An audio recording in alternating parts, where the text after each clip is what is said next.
Assalamualaikum warahmatullahi wabarakatuh. Halo teman-teman semua, kalian pernah dengar gak sih pertanyaan-pertanyaan kayak gini? Allah itu ada gak sih? Allah itu lagi di mana sih sekarang? Terus Allah itu lagi ngapain sih sekarang? Terus kalian dengar lagi pertanyaan kayak gini. Babi itu enak banget loh. Babi itu lebih enak daripada daging-daging yang lainnya. Tapi kenapa sih dalam Islam itu babi diharamkan? Atau kalian pernah dengar kayak gini? Kenapa sih dalam Islam semua yang enak-enak itu diharamkan? Pertanyaan-pertanyaan kayak tadi itu menuntut penjawabnya untuk menjelaskan semua itu dengan logika. Padahal tidak semua ajaran Islam, tidak semua syariat Islam bisa dipahami oleh logika. Lalu, apakah agama Islam itu bertentangan dengan akal? Apakah agama Islam itu bertentangan dengan logika? Sampai mana sih logika itu bisa kita pakai dalam mengerti ajaran Islam? Buku Logika Agama karya Muhammad Quraish Shihab bisa membantu kita untuk mengetahui informasi-informasi tentang sebagaimana akal itu bisa digunakan dalam Islam. Maka dari itu, ayo semuanya kita kepoin buku Logika Agama ini dengan menonton video ini sampai habis.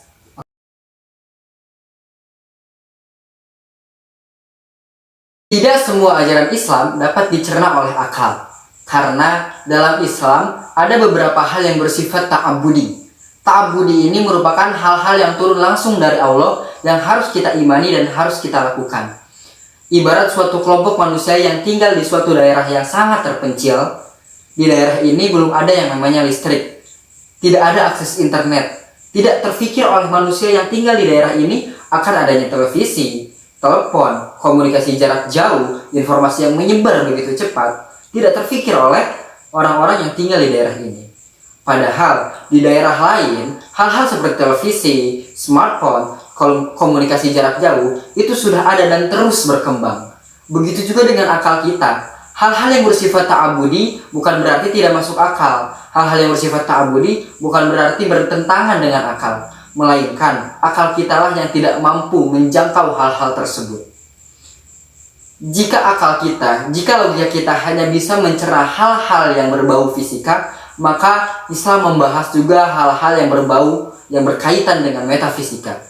Jika akal kita, jika logika kita hanya bisa mencerna hal-hal yang bersifat wujud, maka Islam bukan hanya berbicara tentang yang wujud, namun Islam juga berbicara tentang hal-hal gaib. Masalah yang kedua.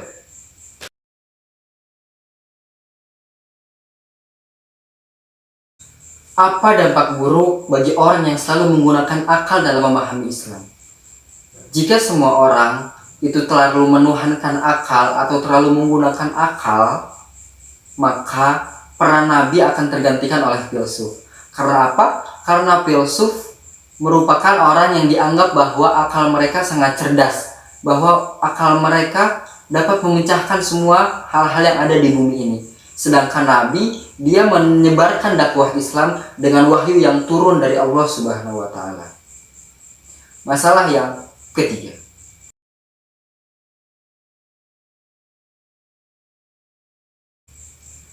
Apa dampak buruk bagi orang yang selalu menggunakan akal dalam memahami Islam? Jika semua orang itu terlalu menuhankan akal atau terlalu menggunakan akal, maka peran Nabi akan tergantikan oleh filsuf. Karena apa? Karena filsuf merupakan orang yang dianggap bahwa akal mereka sangat cerdas, bahwa akal mereka dapat memecahkan semua hal-hal yang ada di bumi ini. Sedangkan Nabi, dia menyebarkan dakwah Islam dengan wahyu yang turun dari Allah Subhanahu wa taala. Masalah yang ketiga.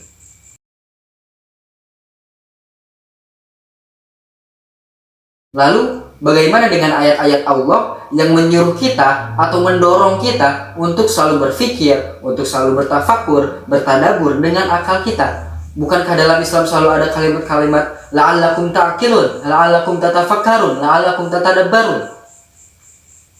Memang benar, Islam mendorong kita untuk selalu menggunakan akal, untuk mendorong kita untuk memaksimalkan fungsi akal yang telah Allah turunkan kepada kita. Sebagaimana kita tahu bahwa akal merupakan pembeda antara manusia dengan hewan. Kata Allah dalam surat At-Tin, manusia itu fi ahsani taqwim, sebaik-baiknya bentuk. Apa yang membedakannya dengan makhluk lain adalah akal. Namun perlu kita telaah bahwa ayat-ayat yang mendorong kita untuk menggunakan akal sebelumnya telah dijelaskan bahwa akal tersebut dipakai dalam ranah-ranah yang bisa dicapai oleh akal. Contohnya dalam surat Al-Imran ayat 190. Kata Allah, "Inna fi khalqis samawati wal ardi wa ikhtilafil laili wan nahari laayatil liulil albab." Kata Allah, dalam penciptaan langit dan bumi, dalam pergantian siang dan malam merupakan ayat-ayat atau tanda-tanda bagi orang-orang yang berpikir. Berpikir di sini bukan berarti Allah mendorong kita untuk hanya menggunakan akal saja. Namun perlu kita garis bawahi bahwa Allah juga menyebutkan kita berpikir inna fi khalqis samawati wa ikhtilafil lail. Kita berpikir dalam penciptaan langit dan bumi, pergantian siang dan malam. Dan hal-hal ini adalah hal-hal yang bisa dijangkau oleh akal kita. Dengan kata lain, Allah mendorong kita menggunakan akal kita dalam hal-hal yang bisa dijangkau oleh akal kita, tidak dalam hal-hal yang tidak bisa dijangkau oleh akal kita.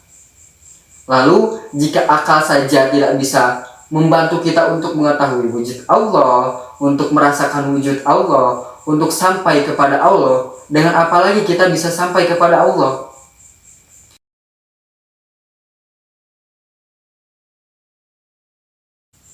Jika akal saja tidak cukup untuk mengetahui tentang keberadaan Allah, untuk merasakan kekuasaan Allah, untuk merasakan apa-apa yang tidak bisa dicapai oleh akal, maka dalam Islam kita memiliki sisi rohani. Sisi rohani ini yang dapat membantu kita untuk sampai kepada rasa di mana kita benar-benar merasakan tentang keberadaan Allah Subhanahu wa taala. Ibaratkan rasa manis. Jika seseorang itu ingin tahu tentang bagaimana rasa manis, maka ilmuwan terpintar pun, orang-orang pintar pun jika menjelaskan kepada orang itu tentang rasa manis sepanjang apapun, bahwa rasa manis itu seperti ini, bahwa rasa manis itu seperti itu, jika orang ini belum merasakan langsung rasa manis tersebut, maka dia tidak akan mengerti bagaimana rasa manis tersebut. Begitu juga dengan Islam, ada beberapa hal yang ada dalam Islam yang kita harus langsung terjun, yang kita harus langsung melakukan hal-hal tersebut. Agar apa? Agar kita semakin dekat dengan Allah dan kita mengetahui dan kita merasakan tentang keberadaan Allah, tentang kekuasaan Allah yang begitu luas, yang begitu agung kekuasaan Allah. Nah, jalan ini disebut dengan jalan tasawuf.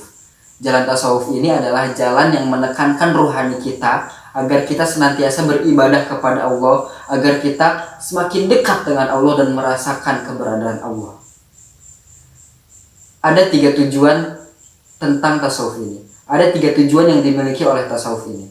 Yang pertama adalah zuhud. Zuhud ini adalah menghilangkan hambatan-hambatan, menghindari segala godaan-godaan yang dapat menghalangi kita untuk selalu mendekat kepada Allah. Yang kedua adalah menahan nafsu kita untuk melakukan keburukan-keburukan, atau menahan nafsu kita agar kita tidak terjerumus kepada hal-hal yang buruk. Yang ketiga adalah melembutkan hati.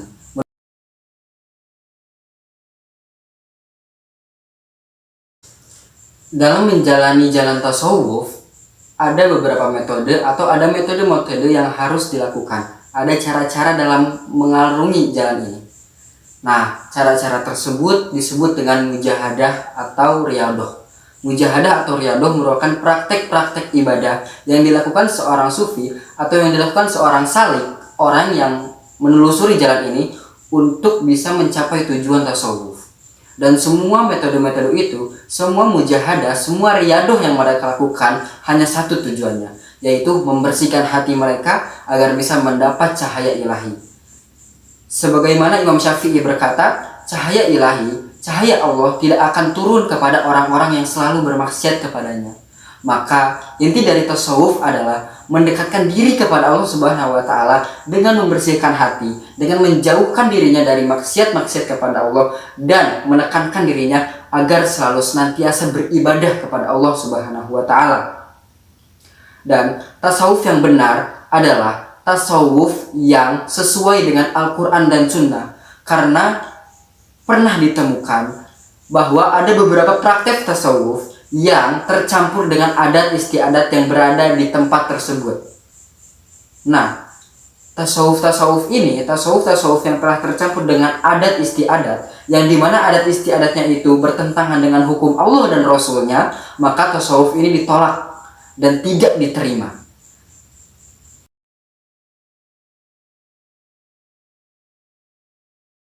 Nah, selanjutnya buku ini membahas tentang bahwa Islam itu tidak pernah berkembang.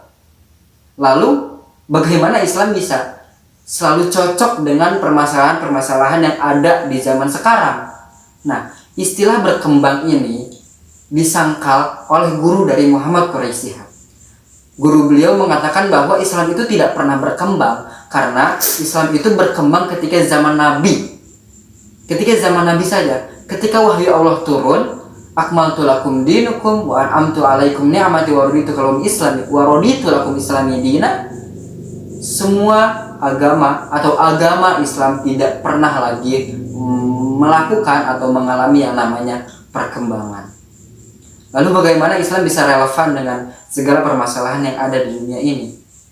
Istilah yang tepat untuk menyatakan fleksibilitas Islam dalam menyikapi segala permasalahan yang ada di dunia ini, baik di waktu lampau atau sekarang, adalah Islam relevan atau Islam sesuai dengan setiap zaman atau setiap waktu dan setiap makan atau tempat. Istilah berkembang tidak diterima oleh gurunya Quraisy Shihab. Kenapa?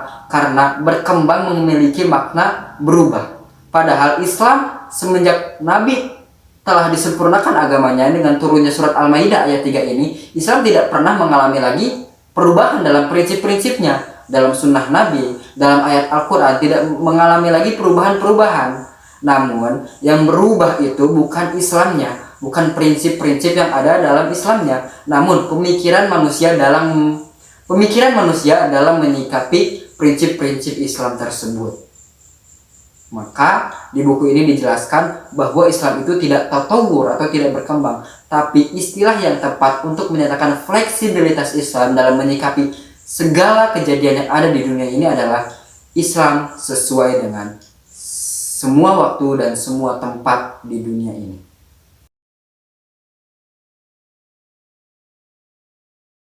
Alhamdulillahirrabbilalamin, teman-teman, kita sama-sama udah nyimak, kita sama-sama udah nonton video gua tentang review buku logika agama.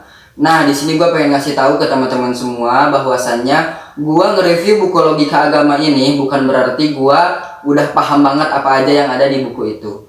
Bukan berarti gue juga udah pernah ngamalin, gue udah pernah ngelakuin apa aja yang terkandung dalam buku itu. Tapi di sini gue pengen ngasih tahu teman-teman semua, gue pengen sharing ke teman-teman semua tentang ngebahas apa sih bukunya logika agama itu, bukunya Quraisy Shihab ini tuh ngebahas apa sih? Supaya apa? Supaya kita semua yang nonton video ini, yang denger video ini bisa penasaran sama isi buku logika agama ini dan bisa ikut baca buku logika agama ini. Sehingga nanti apa-apa yang disampaikan Quraisy Shihab dalam bukunya ini bisa tersampaikan kepada kita dan menjadi ilmu yang bermanfaat. Gue juga meminta kritik teman-teman semua apabila di video ini masih banyak banget kesalahan yang ditemuin sama teman-teman. Dan terakhir, gue pengen ngucapin terima kasih banget kepada teman-teman yang udah mau nonton video ini dari awal sampai akhir. Jangan lupa like, share, and subscribe.